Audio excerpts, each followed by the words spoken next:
Good afternoon and welcome to our first Standing Together Against Racism web forum. My name is Anne-Marie Vaughn and I'm President and CEO of Loyalist College. We are delighted that you've joined us virtually today for this important roundtable. Before we begin, I would like to recognize that Loyalist College is located on the territory of the Huron-Wendat, the Anishinaabeg, and the Haudenosaunee people. We acknowledge our shared obligation to respect, honor, and sustain these lands and the natural resources contained within. In the next hour and a half, we will explore if, how, where, and why racism persists in our communities and what we can each do to eliminate it. The fact that approximately 200 people registered for today's event speaks to the relevance of the topic and the eagerness to come together to share, listen, and learn from one another. Since the death of George Floyd on May 25th, we have all watched in disbelief appalling examples of racial injustice which have persisted in North America for generations. They bring to light the urgent need to do something to end systemic racism. Acknowledging the issues and opening up conversation about them is the first step. Loyalist College plays a pivotal role in raising awareness of biasness and discrimination. Through this forum, which we are hosting as part of Student Orientation Week, we want to set the tone for the year that we must all work together to nurture equity and mindfulness. Our goal is to create a welcoming and inclusive environment in which everyone feels safe and cared for, both on campus and in our communities. Loyalist core values include inclusivity, caring, and accountability. These beliefs are ones we all aspire to instill in our students so that they too will play a role in implementing change in our communities. While we have come a long way, there is still much to be done. Given that a third of our students are now international, we have an excellent opportunity to tap into their different experiences, backgrounds, and ways of thinking to make our programs and services more diverse. We are committed to doing that. As a change agent, the college has a moral purpose to condemn racism and build capacity to work collaboratively on campus and with our community partners to generate positive actions, solutions, and impact. Now we are looking forward to getting started. It is my distinct pleasure to introduce you to the panel moderator, Loyalist alumni, Georgina Thompson, who graduated from Loyalist's nursing program and continued her studies to earn a Bachelor of Nursing and a Master of Healthcare Administration. In 1993, she was recognized with a Premier's Distinction Award for her outstanding contributions to our community and to the field of health sciences. Georgina also received the Quinte Women in Business Award in 2002, and in 2003, the Black Business and Professional Association Harry Jerome Business Award. Georgina was a founding member of the Loyalist College Board of Governors and served as a director of the College Foundation Board. For the last several years, Georgina has worked at Hastings Manor Long-Term Care. Georgina, thank you for moderating this web forum, and thank you to the panelists who Georgina will introduce next. We appreciate you sharing your experiences and look forward to listening and learning from you. Thank you, Anne-Marie. Excuse me. I want to take this time to acknowledge Loyalist College for always being an active member of our community. Not only in our community, but the student community entrusted to their care. So it was no surprise to see Loyalists take a pivotal role in raising awareness of the bias and discriminations that plague our communities by putting together the first of many forums on standing together against racism. The death, as Anne-Marie mentioned, of George Floyd and also of Regis Paquette brought to light once again the urgent need to address these issues on racial injustice, with the hope of preventing the feelings of inequity and injustice that occurs not only in Canada and the U.S. communities, but throughout the world as we speak. I would also like to take this time to mention the announcement made yesterday by the Prime Minister Trudeau with respects to the $221 million investment between the federal government and Canadian banks towards a Black Entrepreneur Program that will help establish the Black excellence leading to economic empowerment. As a Loyalist College grad and a member of the community, it is truly my honor to moderate this discussion over the next 1.5 hours. The protocol will go as follows. Each panel member were provided a question that addressed the issues of systemic racism or racial injustice in our community, that they will answer in their own words, how they see systemic racism or racial injustice based on their individual questions. Following each question, the other panel members will be given the opportunity, if they wish, to make a follow-up comment. At the end of the discussion, if there are any questions from the audience, they will be presented to each panel member or to the panel as a whole. For the question and answer period, we will begin the question and answer portion of the event after the panel discussion. Questions can be asked via the question and answer function, which is located in the navigation bar of your Zoom interface. If you are directing a question to a specific panelist, please address them by name. We will do our best to answer all questions. I would now like to introduce our panel members. First is Sydney Jarvis, who is also a Loyalist College grad and from the Social Services Program. Orlando Ferro, who is the Executive Director of Quinte Immigrations, and Dr. Aruna Alexander, Founding President of the United Nations Association Quinte Branch. So we will start now with our questions, and my first question goes to Orlando. In your opinion, is there a systemic racism problem in our community?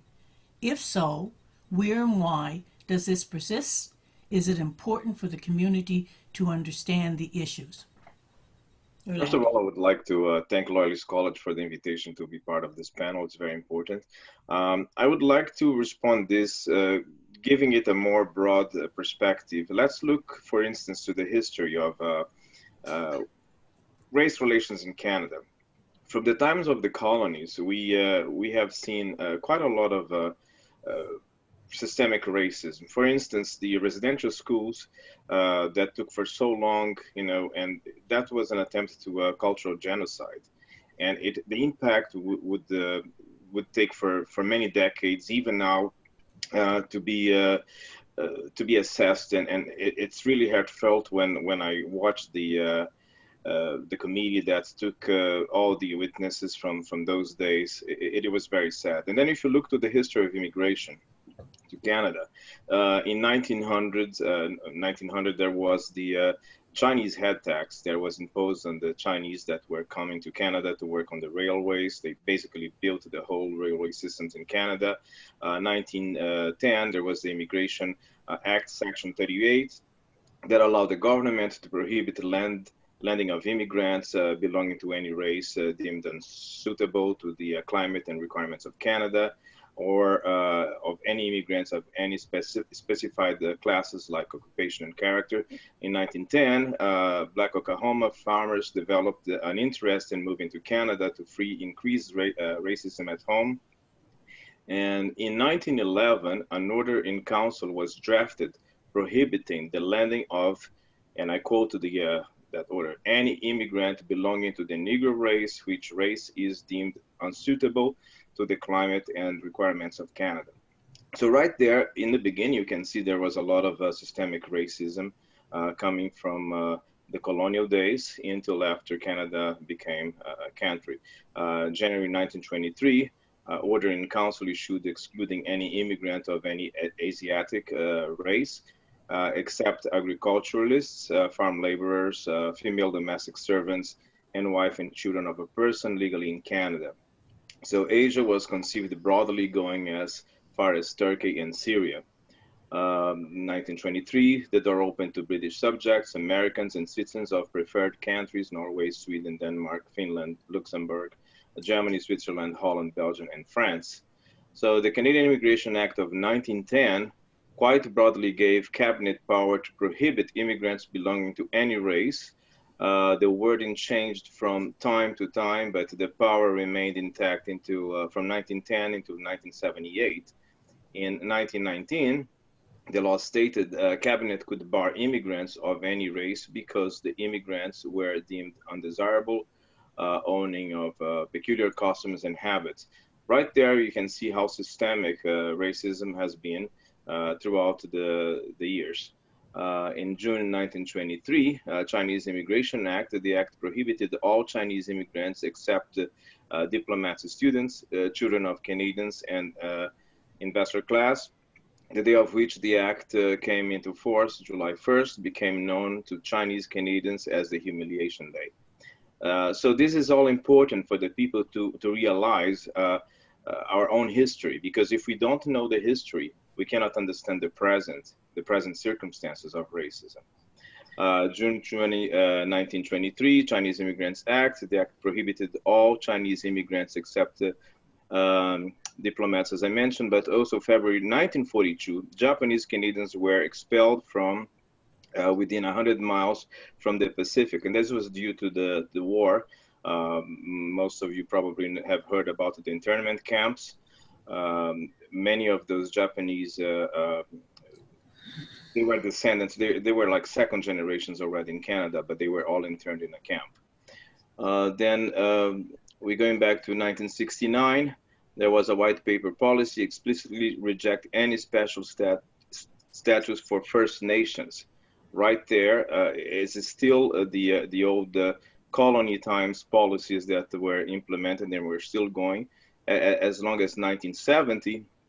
Environmental racism of Africville, the black settlement near Halifax, Nova Scotia, is forced to relocate without the consent of the residents due to the property and health risks imposed upon them, which included human waste disposal pits and infectious disease hospitals, slaughterhouses.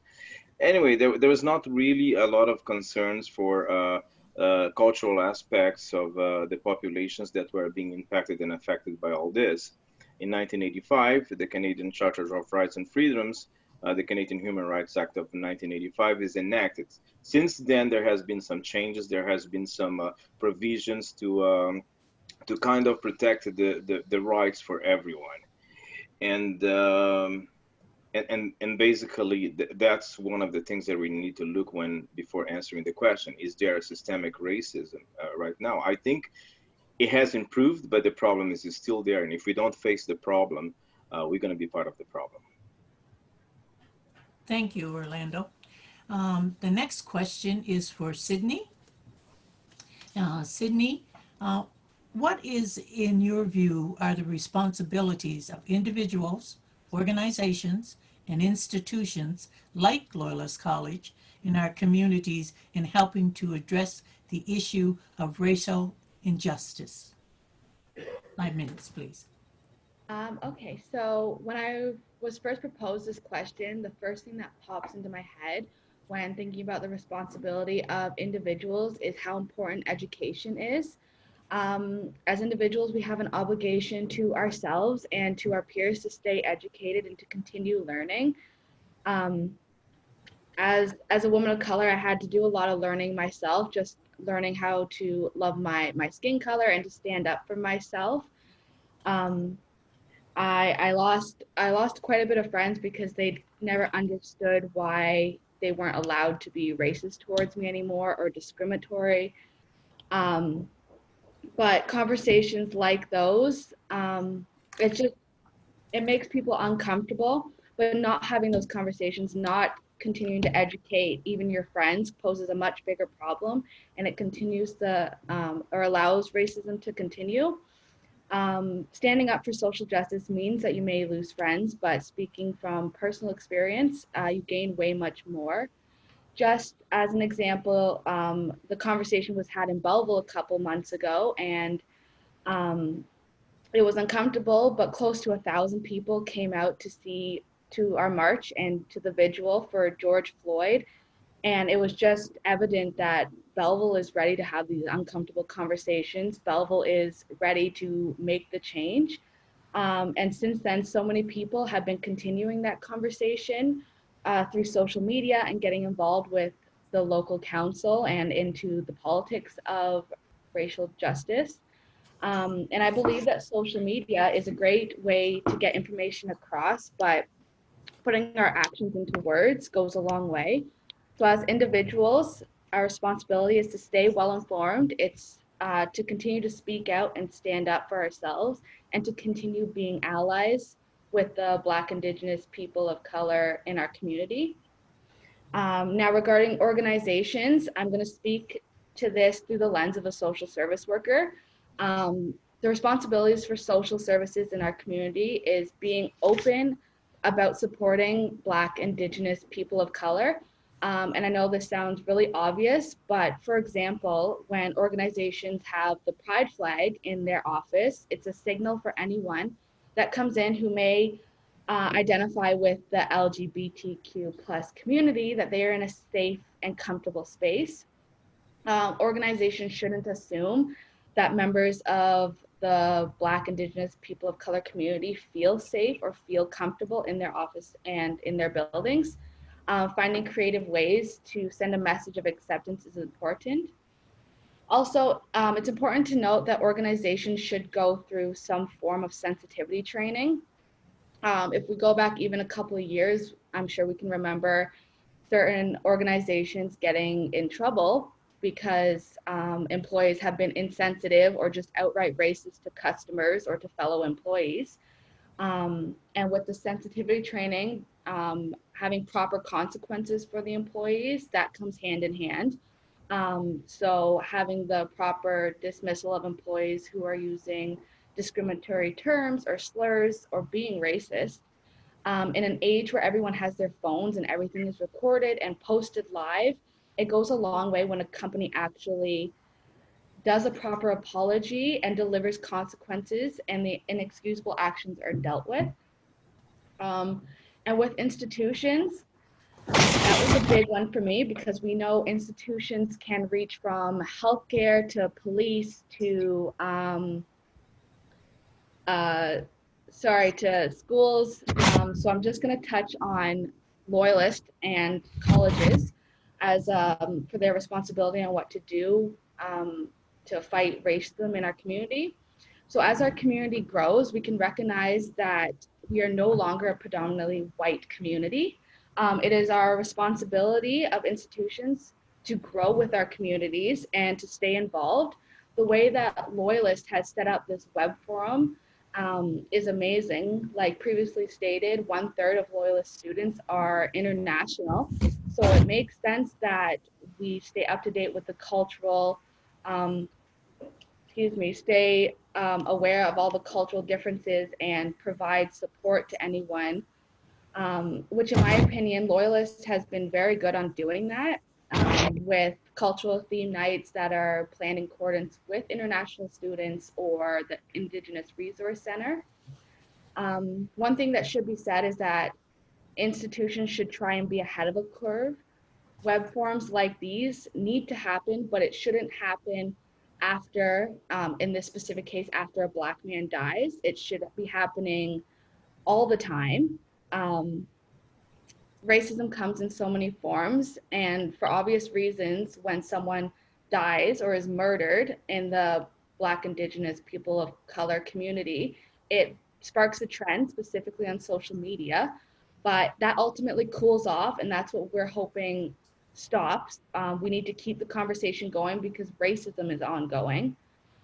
So to continue having the conversation after the trend stops or passes, after the news stops covering it, shows the dedication that the Institute has for their community, and this results in the community having more faith in the college, and again, seeing how much support international students and just people of color can have in the institution.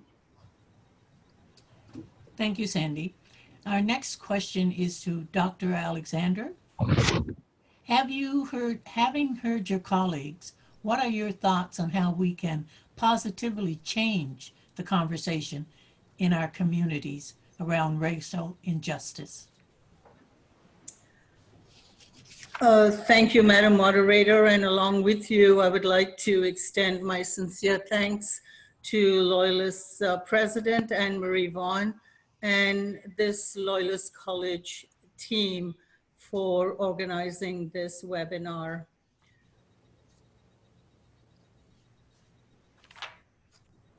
I have three important and relevant areas to share. A few ideas. I'll just share the headlines, and then later on in discussion, we can talk about others. So the three areas are education, community, and business. Education through the lens of anti-racism. Mandatory courses and learning activities affirming Canadian diversity. Intercultural training, begin with the cultures in our community. Anti-racism training at all levels of the system. Curriculum that supports learning across differences. Prior learning assessments for international students. Annual Model UN supported by President and Vice President of Loyalist College, as well as Director and Superintendents of Education. Hire competent, qualified leaders, teachers, etc., who are non-white. If people in our community are biased against Black and brown leaders and never see a Black or brown person in a leadership position, they can never update their beliefs. A good example, although not Canadian, is Condoleezza Rice. Black and brown students and community members trained and chosen as board members. Ethical leadership training for management and staff. And annual evaluation plans of strategies focused on anti-racism. Other ideas can be discussed. So that's education. Community through the lens of anti-racism. What practical steps can we take? Well, we must begin with ourselves as individual members of this community. Therefore, all our community leaders should be encouraged to take the online implicit association test. This could have a tremendous impact on our community. With the new realization of their own unconscious biases, leaders in our communities could then take the next logical, positive, moral steps to counteract the racism they see in our community and in our organizations. Include non-white trainees in community leadership programs. When Black and white leaders are there, the community is given a chance to evaluate real leadership impact instead of basing their beliefs on stereotypes of groups. Same idea for community boards of directors. For our community, we need to form a standing together against racism community group. And the details for this will be worked out after this webinar. We need as well an independent research or survey providing data that confirms or negates racism in this community. Again, details will be worked out after this webinar. 3, build social cohesion. 38 countries proved that social cohesion is built through consistent, sustained intercultural contact.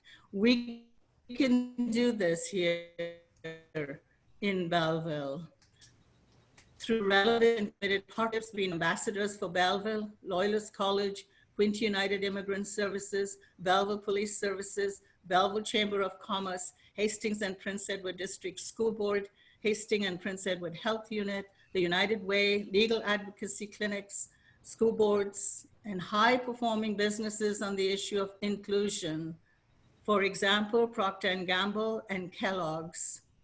And of course, the Belleville Inclusion Committee, Community Development Council, and I can certainly recommend the anti-racism team for East Central Ontario region, the United Church of Canada, all working together to eradicate race-based antisocial behavior.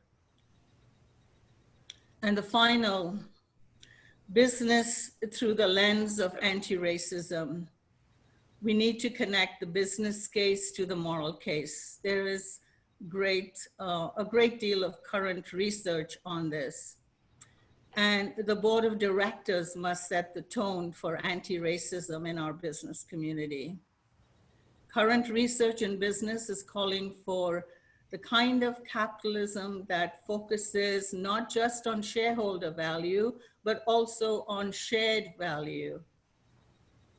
Benefits that extend to employees, customers, suppliers, and communities. In the Canadian business world, this being talked about as the 360-degree corporation, wanting corporate leaders to consider both the financial and the ethical implications of all their decisions. So what this might involve is both humanistic and ethical principles versus business cases that legitimize exploitative action. To ask what is the right thing to do versus only asking what's the most lucrative thing to do. Maximize the human potential for all employees. And the Chamber of Commerce could recommend anti-racism policies for all its members. Include high-performing, inclusion-oriented businesses in our community on the Chamber's Board of Directors. Offer an Inclusion Anti-Racism Award at the Chamber's annual President's Dinner event. And concretely help create the inclusive, welcoming community that we all need, all want, and talk about. And we can add additional ideas to these.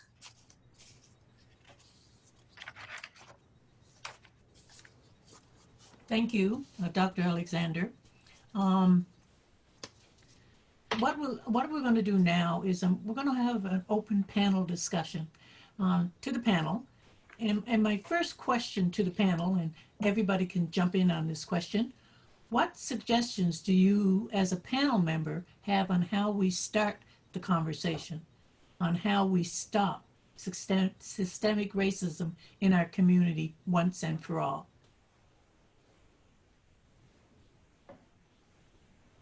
Any suggestions?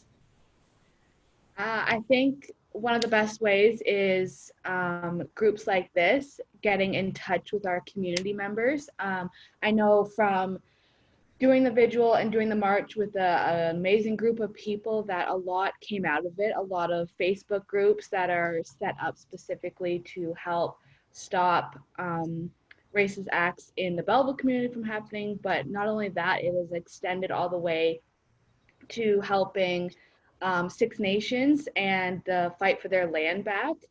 So getting people like that involved, because the conversation can't be one-sided. It can't be just people in a position of power talking about it. We need to open up this conversation to everyone on the ground floor, everyone who's seeing it, and most importantly, the people who are impacted the most from racism and discrimination, people of color, Indigenous people, Black people. I think that's one of the best ways that we can continue this conversation. Great. Thank you, Sydney. Anybody else? Yes, I think we also have to start a conversation with our leadership, the elected officials. We need to make the case that Belleville has to be a welcoming community if it wants to continue to develop economically and socially and culturally. And we need to make them understand that without that, there's going to be a dying community in the future. The population is aging very quickly. We need more people. The rate of birth rate is not following up. We have we need to get the tax base to be able to be sustainable, to be resilient. And this is one conversation that unless we are in a welcoming community, accepting, and without discrimination and without racism, this is not going to happen. This is going to affect all the business and everything else. And I'm firmly believe that some of those leaders in the Quinte region, they need to understand that and they need to act on that. So Orlando, I take by what you're saying is that Belleville does advertise as being a welcoming community, but in your organization, you don't see that presented out there?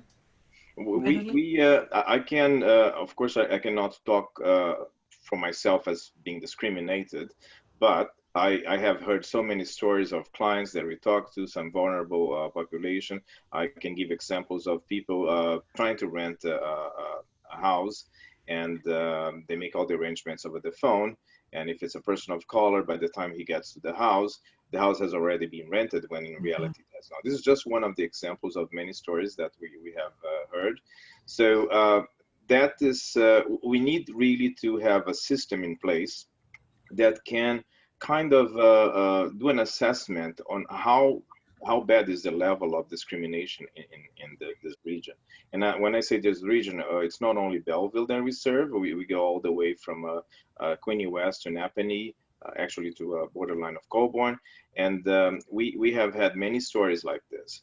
So it's time to put a mechanism in place that if there is something like this happening, we need to hear from the people who have been victimized by this type of discrimination so that we can take the legal necessary provisions so that justice prevails.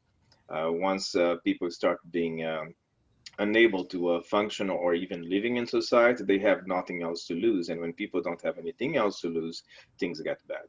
So that's one of the things that really needs to be understood by the leadership of the municipalities we serve, by the mainstream population as well. And they need to understand that focus on the history we have had, and let's try to not repeat the same errors in the past so that we can build a better future. Great. I echo what you're saying because I've heard from people concerning applications to some boards in our community that aren't being addressed as well. Aruna, do you have any comments? Oh, yes. Well, I do agree with Orlando, because leaders have got to propel the community forward into being an inclusive and welcoming community. I also want to affirm Sydney's comment on individuals. There are many stories in our community on individual racism. So last year I was walking out of the Metro grocery store and to my car, and I was just told, I was addressed by my color and told to go back to the country that I came from. Friends of mine have experienced individual racism. There are many narratives. We need to collect those narratives because we have the evidence, and that evidence is important. I think the community group that hopefully will be formed needs to be the change that we want to see. And our leaders need to continue to be the change that we want to see. It's a process, but we'll get there. We are a good community. You're right, it starts at the top. If we can't change the top, then we won't change the ladder. So based on that, I will ask you, Aruna, a question. If you could tell us about the Bevel Inclusion Committee. Because I've heard the name, but I'm not quite sure what it all entails. Okay, so most of us in the community know that the Bevel Inclusion Committee really was born out of the Canadian Coalition of Municipalities Against Racism and Discrimination.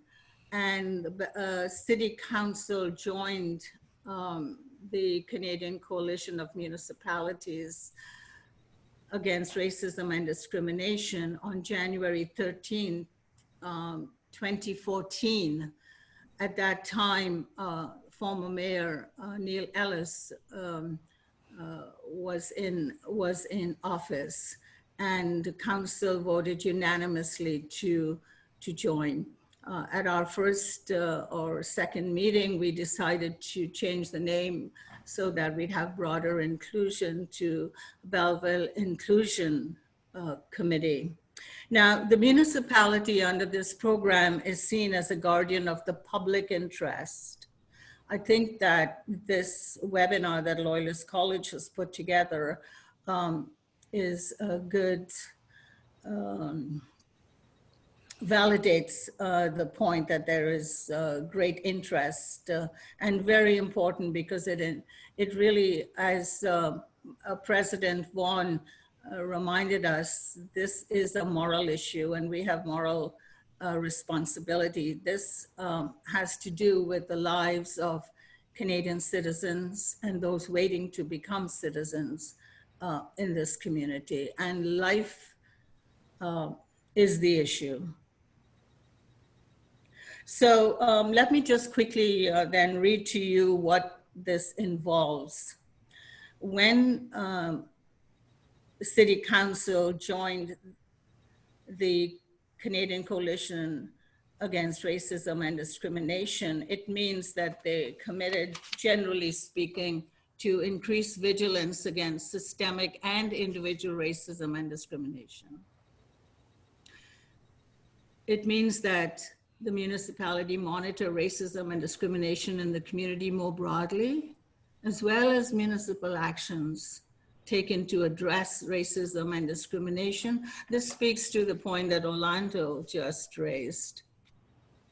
Inform and support individuals who experience racism and discrimination. Support policing services in their efforts to be exemplary institutions in combating racism and discrimination. And we have had 2 representatives from our Bevel Police services who are on the committee. Provide equal opportunities as a municipal employer, service provider, and contractor. Support measures to promote equity in the labor market. Support measures to challenge racism and discrimination and promote diversity and equal opportunity in housing. Involve citizens by giving them a voice in anti-racism initiatives and decision-making. This speaks to hopefully a community group being formed. And the last 2, support measures to challenge racism and discrimination and promote diversity and equal opportunity in the education sector and in other forms of learning. I know that the Hastings Prince Edward District School Board is working very hard to follow this. And of course, Loyalist College has shown by example that it is involved and engaged as well.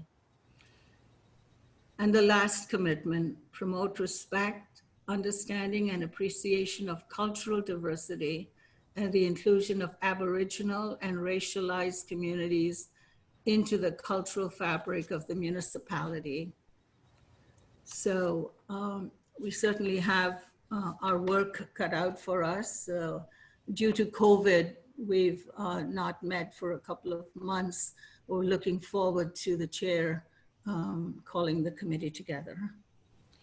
What's also important to notice about what Aruna just said is that the terms of reference, they were the original ones. Each council that comes in, they have the power to change it, modify it at their will. So that's why it's very important that before every election, people running for council, they should really be brought to accountability on where they stand in terms of racial relations in this community. This is very important. So do you see, or how do you see this inclusion committee fitting in with a committee that says, that we say we form after this discussion?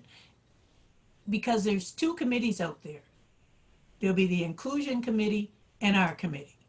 So how do we link the two of them together so that we're not at odds and that we're all fighting and vying for the same thing? How do you see that happening? For our point perspective, because our region is not only the city of Belleville, it extends to different other municipalities, as well as I would say Loyalist College is not just restrained to the city of Belleville. There are students from all over. Right. I think we need a broader committee that would take care not only specifically for the city of Belleville, but for a community. And it would not be a duplication. Actually, there would be more consistency, because once our terms of references are established, they were not going to be changed every year depending on the will of a council. Right. So that's my point in all this. And I think there can be dialogue between the community group and the Bevel Inclusion Committee, because as city council and the municipality being guardians of the public interest, we can look to appropriate ways of sharing dialogue, and why this is a really important topic for everyone who lives here and in other surrounding communities.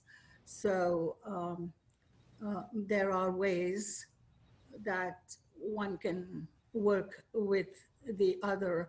But yes, I get your point about the terms of reference, but then that too should be on the agenda. And I'm sure Loyalists, when they asked us to put on this discussion, weren't making it specific to the Belleville area. I believe they felt it was to cover the whole Quinte region, so that when we form a committee, that hopefully we will have people from the area, not just Belleville, join our committee. That would be the hope. What's your thoughts, Sandy? Sydney. Sorry. Yeah. No, I really like that idea, because after the vigil and the march happened, I actually went through and tried to figure out how to get involved with the inclusion committee for Belleville. And because I'm not a Belleville citizen, I don't have an address here. I couldn't. So I would love for this committee that possibly will happen after this web forum to come of something, because I know a lot of people who aren't in the Belleville area want to be a part of something like this, and there's just that red tape that they can't cross. So I think it's important to include all of Quinte area, however far that stretches, just to get everyone's input. And I know everyone has different experiences.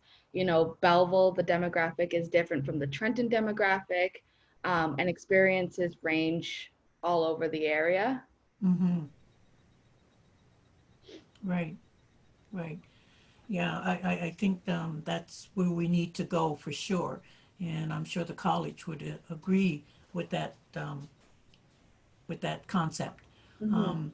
Is there any other suggestions that any of the panel have on how we formalize this committee following, or go about forming a committee? How do we reach out to the community to form this committee? Well, just speaking to my generation, social media, there's so many people that are active through there.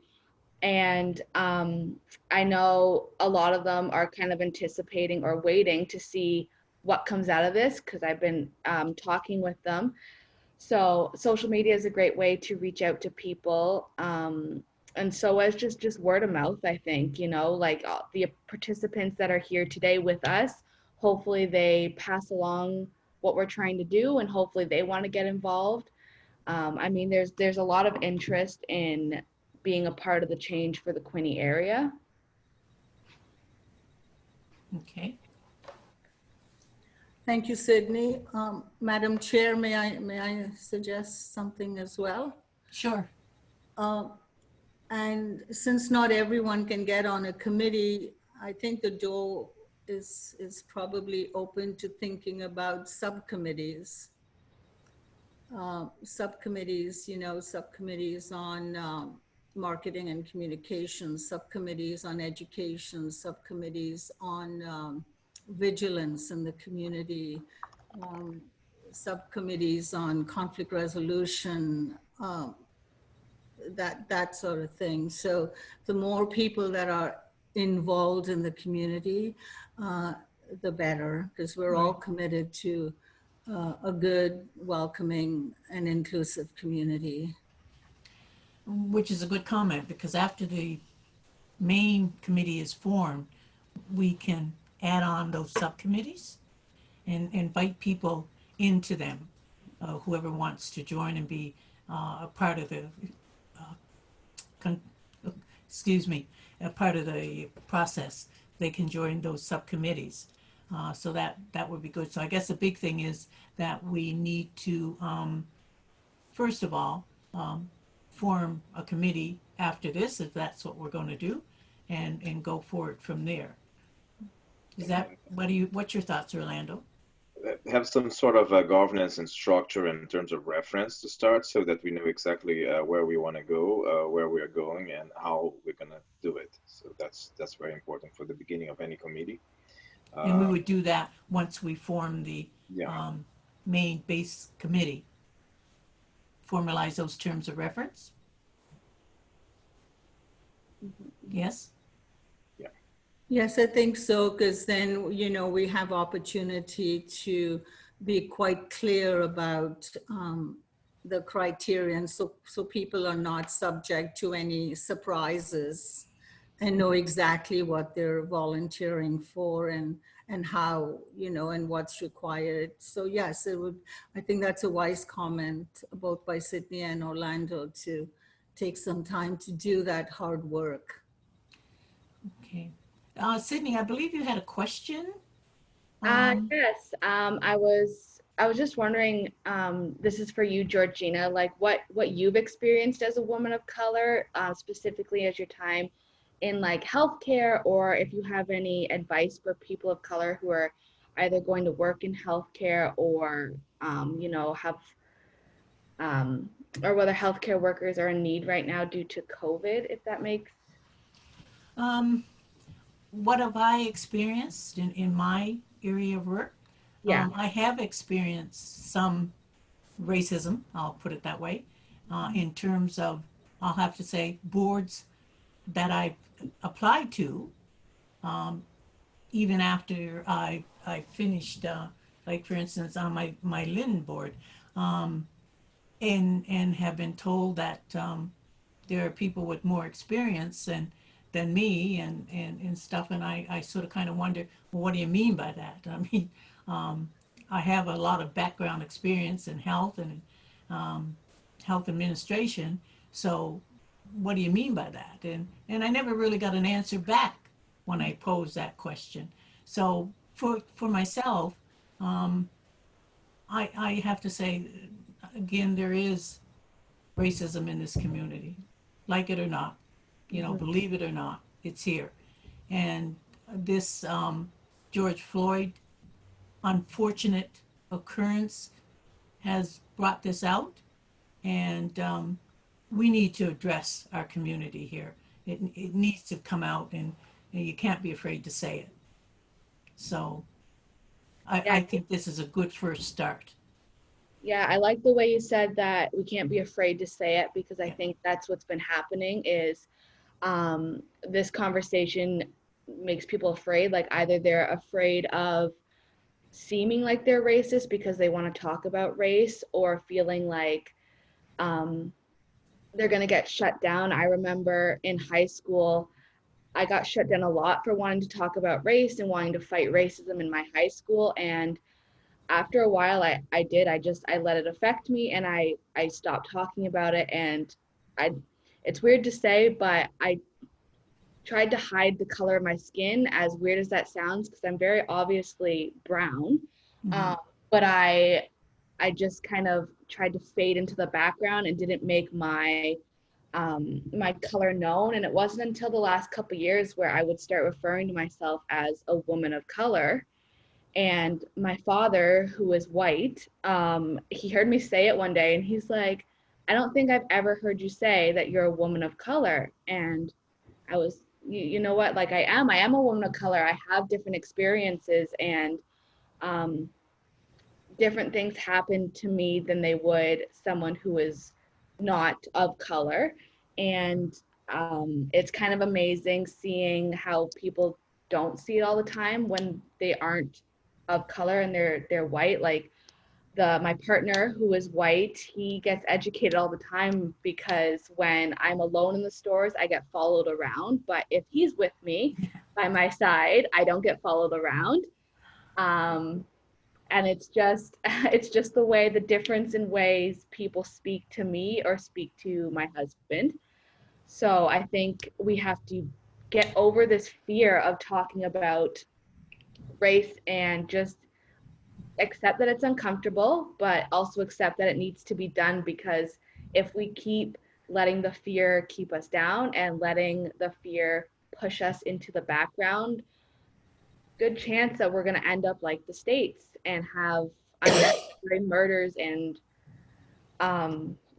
police thinking that they can continue discriminating against someone just solely based on their color. So it's important what you just said, that there's a fear. Yeah, there is. And I try to get people to discuss the issues of racism, but it's a very hard topic for Mm. non-colored folks or black Yeah. folks or Indian folks to address. Mm-hmm. They don't know how to discuss the issues of racism, or they have a problem with trying to discuss it. So it makes it very difficult. But I would really like for people to ask me questions about it, or talk to me about it, or Yeah. let me know how they're feeling about it, instead of just shying away from the conversation, Well, on which is the that easiest note, for them to do. for the panelists, there's now questions coming in from the participants. If you wouldn't mind that I would pose that to you. Yep. Oh, sorry, what was that? We're Sorry. having some questions come in now from the participants. Yeah, okay. And the first question is, what is the student experience attending school in Quinte West from elementary to high school? Are there generally a lot of cases of prejudice against children of visible minority families? Is there anyone on the panel that would like to take that question? I can take that one. So just speaking on personal experiences, I grew up in the small town of Frankfurt. Um, and back in elementary school, I think alongside my brother, there was two other people of color. And I'm not black, like I have no African heritage or anything like that, but I'm brown enough where they thought that I was black. And so I got that kind of hatred and discrimination and the slurs and stuff. And that was in elementary school. So up until the age of 13, people were using really gross language and assuming things. I was I was dirty because I was brown. And so for the most part, or what I was witnessing, it was from the students. It wasn't until high school where I was experiencing racism from my teachers.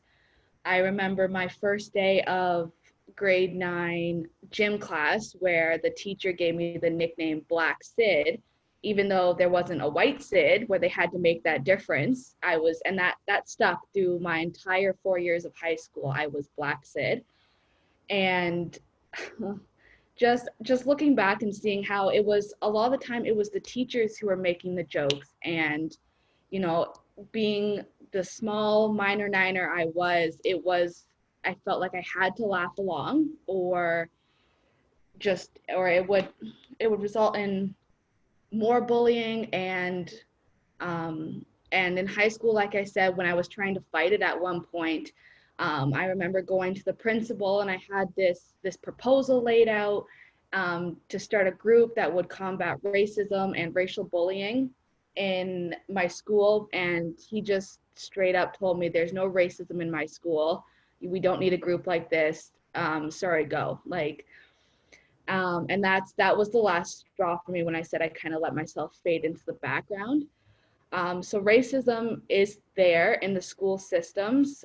And I think that's one of the places where we need to start the conversation and start sensitivity training, because it isn't just, racism towards Black people or people of color. It's people who like from Asian cultures, Indian cultures, all the jokes, and I say jokes, but it is racism and racist remarks that they think it's funny, because the teachers are supporting them and encouraging these kind of jokes.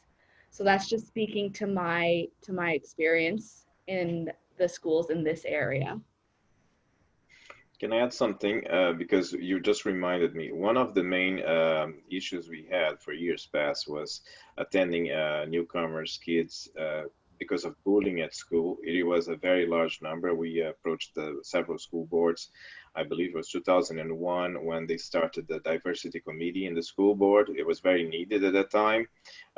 We even had one family who moved out of the area because of that. It has been a big improvement since then in Belleville, because we have a lot more diversity than we had in 2001. Moving from Toronto here, I was kind of shocked to see not any diversity around here. When you live in Toronto, you're used to that. You have friends, the different cultures, different races. You talk to them all the time.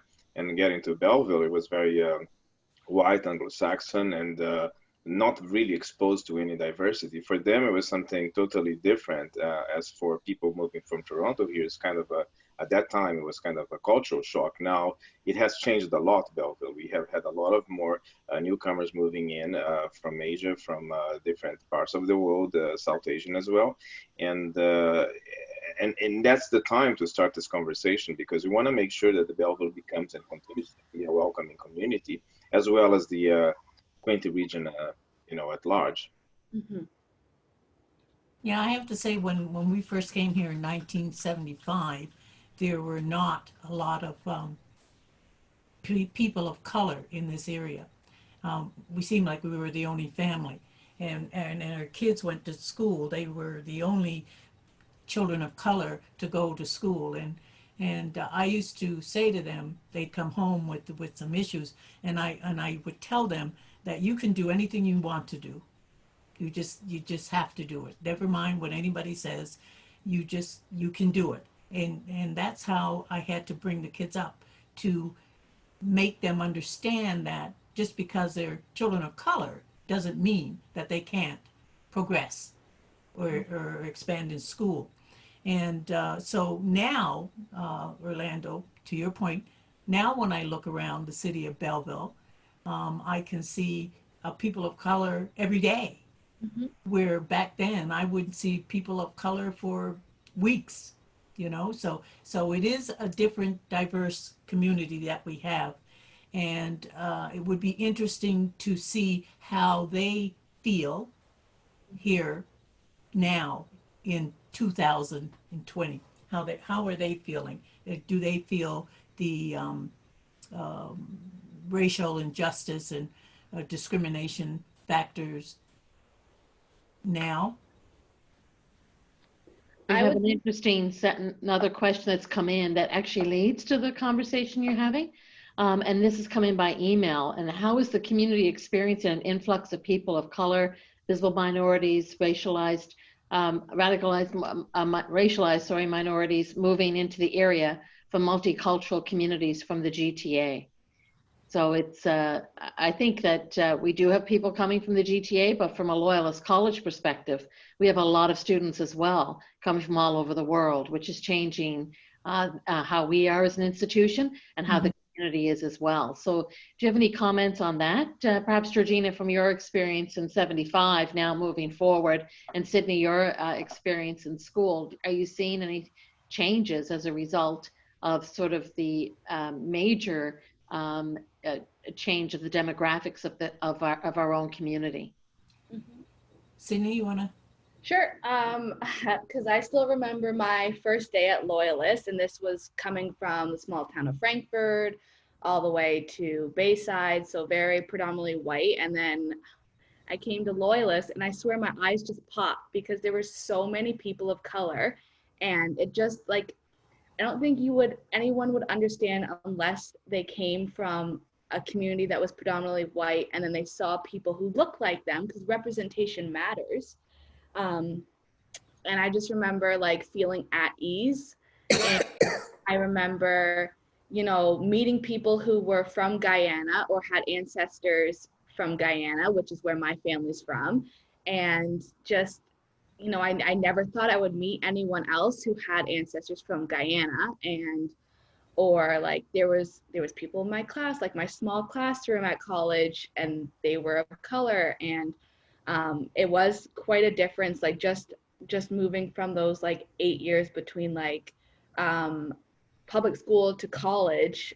That was even quite the difference for me. And it was amazing. And like I said earlier, Loyalist, I've never seen a problem with Loyalist being anything but accepting, which has been really nice.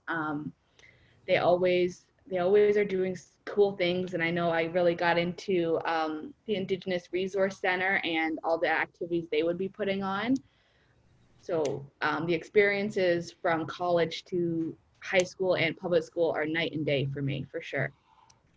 Well, for me, when I started at Loyalist back in, I think it was 1975, in 76 and around there, I was probably would say one of the only few people of color at that time. But it was a good experience. I have to say that Loyalist was a good experience for me because it has been open always, as you say, Sydney. It always has been an open institution for students of color that I can see. And but how do I say about the indigenous population or the ethnic color that we are seeing now?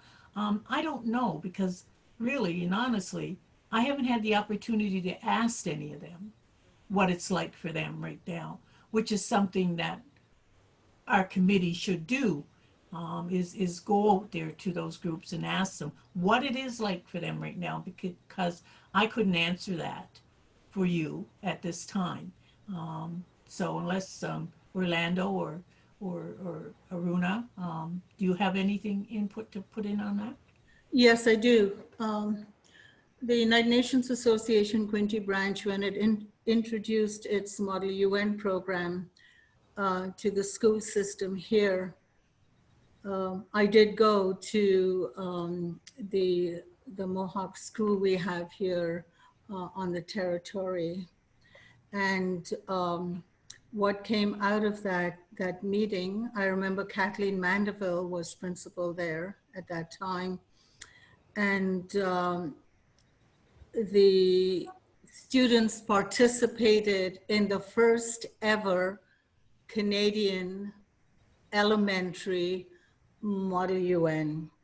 And for a couple of years, we had the Indigenous students plus the public school students plus Albert College students, all together participating on a 2 to 4 day Model UN experience. So we've been trying to engage the Indigenous students again, and I just recently had a conversation with Kathleen, who is now, I think, at the head office for their Indigenous Board of Education. The UN Association extends invitations to them, and they have come and attended some of our events. I know that the art gallery here, Gallery 121, has now an annual show of art from the Indigenous community. I know that Loyalist College on, I think it's June 21st, puts together a program on an Indigenous community, but we can always do more. Mhm. For us, we have been working with several institutions as well, alongside for all those years in the past and until now. But also we have done a lot of work with the police boards and the police. One of the, not only through the inclusion committee, but also there is one sort of a group. It's the situation table.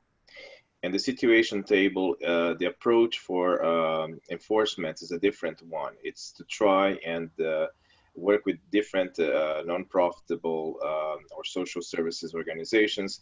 And if there, it's a very confidential protocol on, around this. If there is any anything that could create a crisis, instead of just going at when a crisis is happening with all the full enforcement of police, what we try to do is to mitigate with several agencies that could be Children's Aid Society, could be addictions groups, could be the victim service. We get a group of people, go together and talk to the family and explain the options they have and try to help them. So this is a different approach than just the police go over there in the middle of a crisis, could be mental health, and then it escalates and it's a bad outcome. We have seen this again and again in major centers. So this is something that started in Northern Ontario and has come to our area about 3 years ago. There's a certain amount of agencies involved into this project. And I think this is one thing that the direction that the police should go, try and work together with organizations that provide direct service to the public instead of just enforcement. Mm. So Orlando, do you think that within the police department that they should have a social services department so that when they do get a call about somebody in a crisis, they have a worker there that goes out with the police to address the issue rather than sending the police out there by themselves who have no background in mental health issues? That's a model that has been implemented in the UK, in Australia, and New Zealand for many years, and it works because it avoids the escalation. Although some provinces, they have a similar model now, but it's still mostly with the RCMP. They need some training. When there was an incident not long ago, I was reading on the news about a police officer with a machete trying to go into a man's house, and it was all over, the news. There should be some de-escalation team as well, or some de-escalation person within the police department to work together with social service, could be mental health, addiction service, or something that, depending on the call, would go to attend a specific situation. It's not the police job to be all those into one.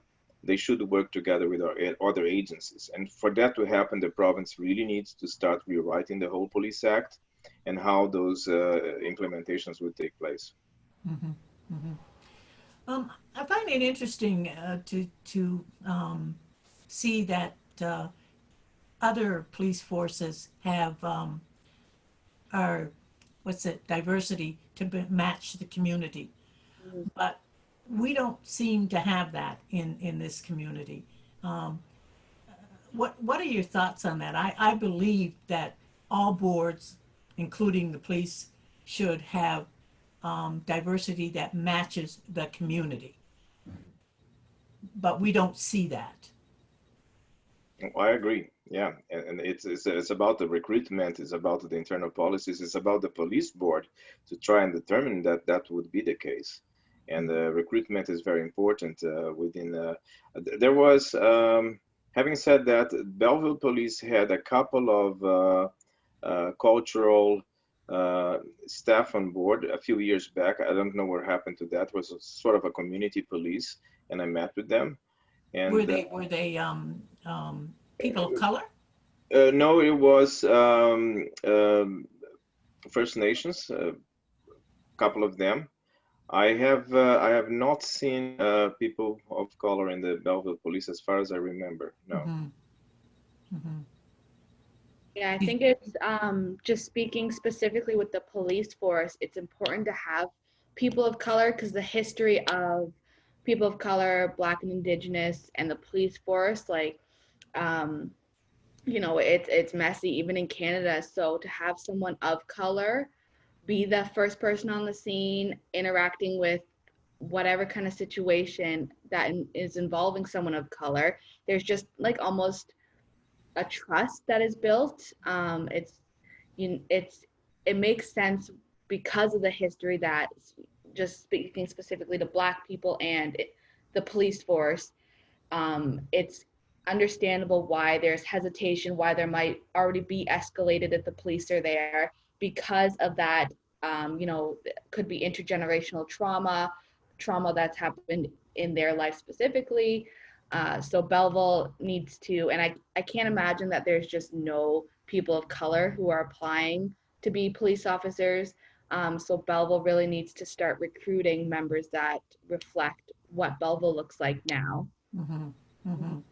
Mm-hmm. Which a lot of the municipalities right now are producing their safety plan, which is mandated by the province.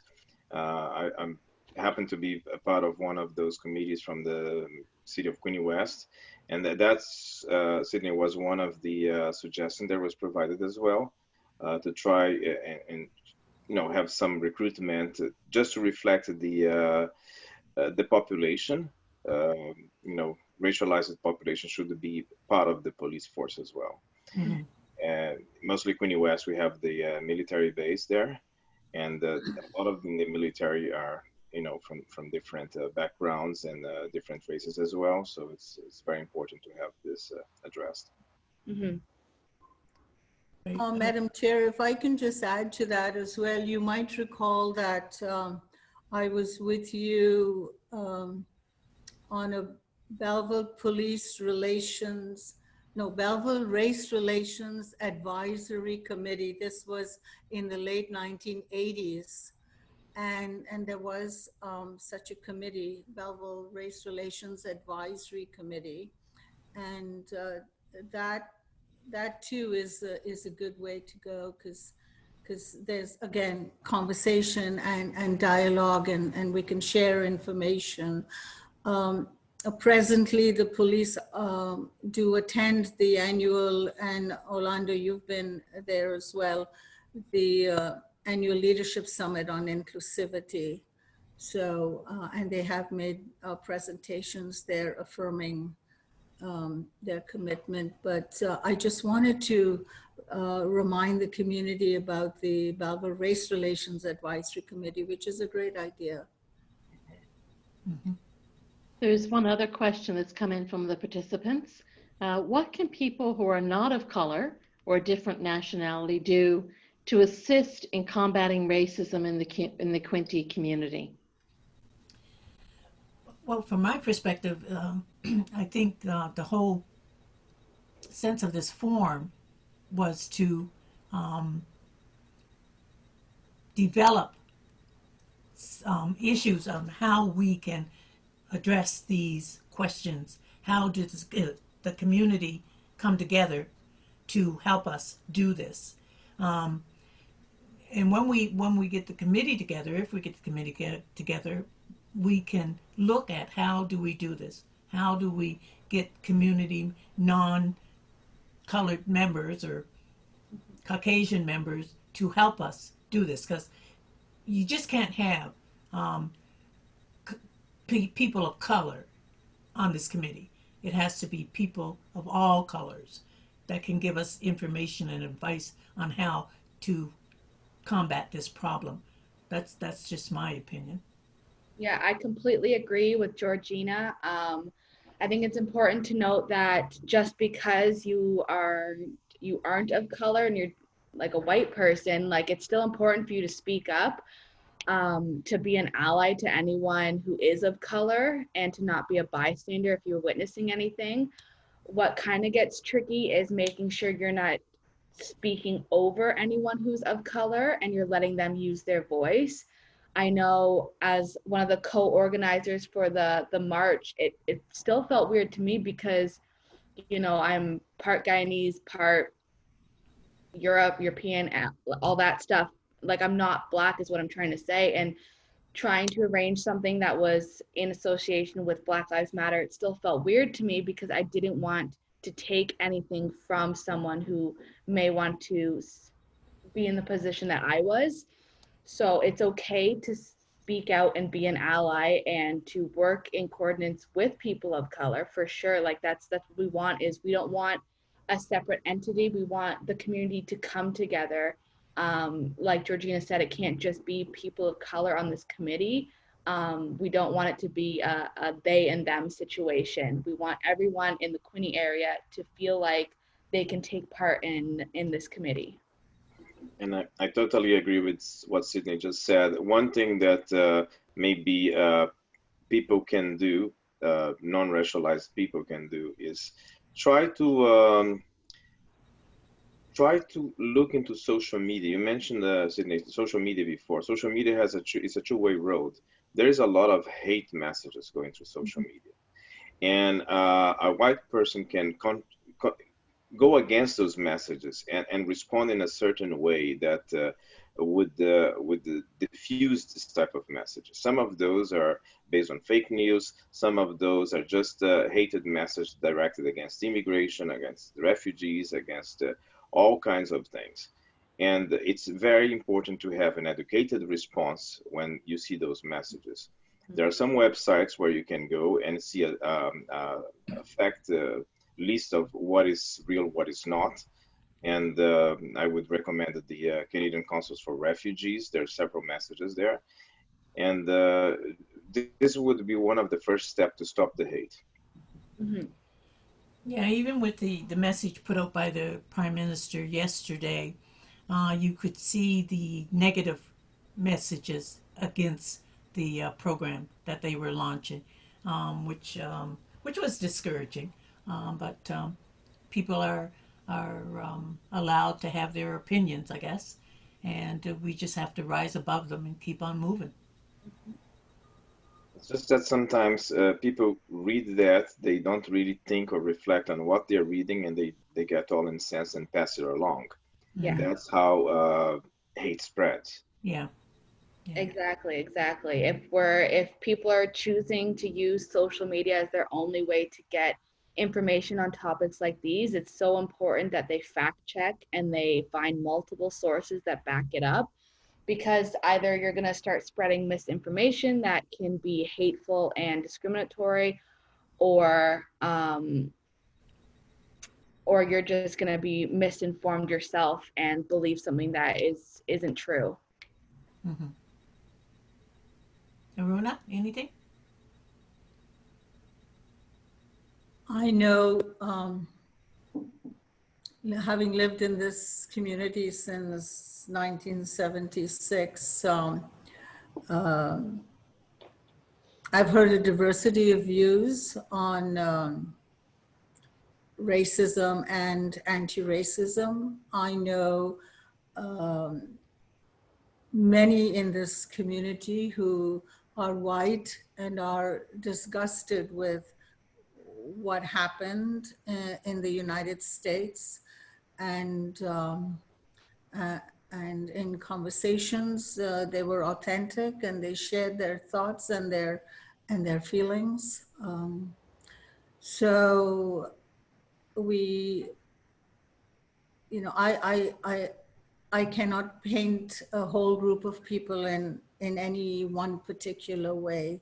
Mm-hmm. So we've got to be, or I've got to be very careful. But just to share a personal story with you, I was raised in an international school, So when I arrived here in Canada, and the multicultural policy and so on was on the table, I mean, to me, it was no major issue. I've since understood why it was, or it became an issue in Canada, because I was not being schooled here. I had no understanding of Canadian history, and of the French and the Aboriginals and the British and the other groups as well that came, and then the immigration. So I had to learn all of that, but. There are people in Bevel and Trenton and Prince Edward County and Kingston who are not colored, and who I know they have a mindset that is much broader and a vision for their communities and their country that, that I admire from a global perspective. I mean, in no way do I believe that this forum was to say that everybody in Belleville and surrounding area are racist, but there are pockets in this community, and they're the group we need to meet to change their thought processes moving forward. But I do not feel that everybody in this area is racist. But again, as I say, there are pockets of it that we need to address.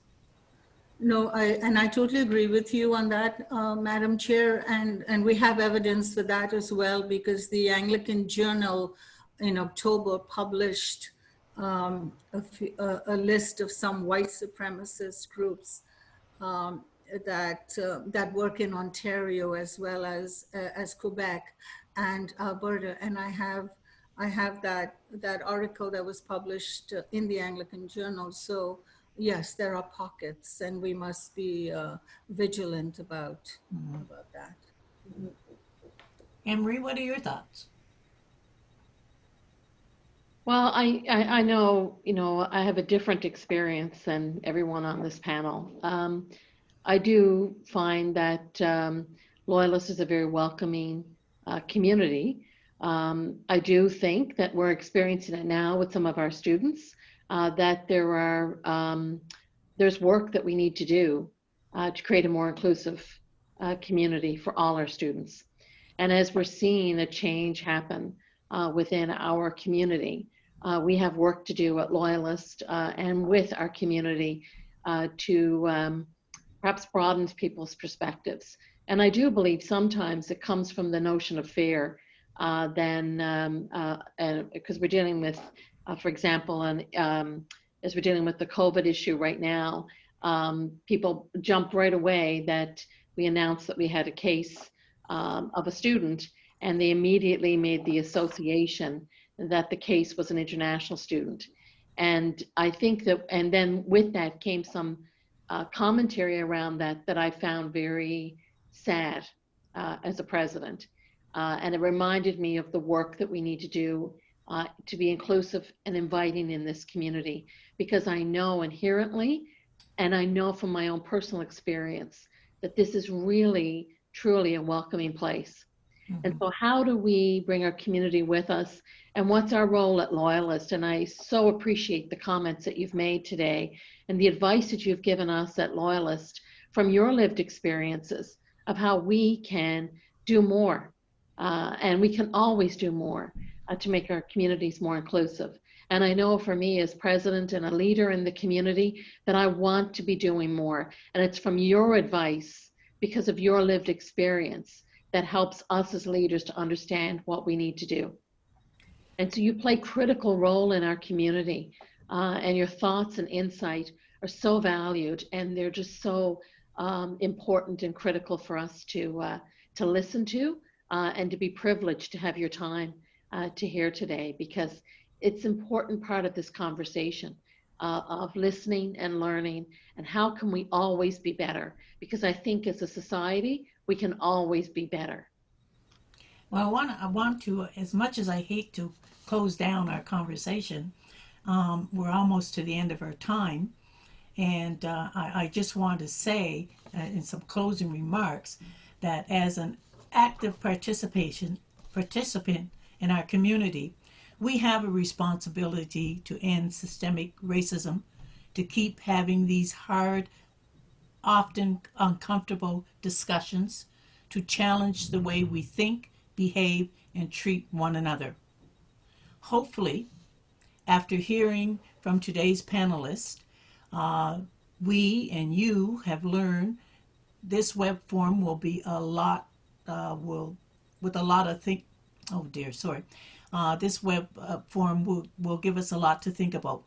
I encourage you to continue to think about what individual organizations and institutions like Loyalists can do to address the issues on racial injustice, to make our community stronger, more engaged, in places where we can thrive together. So I want to thank the panel, Sydney, Aruna, Orlando, and Marie, for your initiation of this panel discussion. Once again, Loyalist is always on the forefront as far as I'm concerned.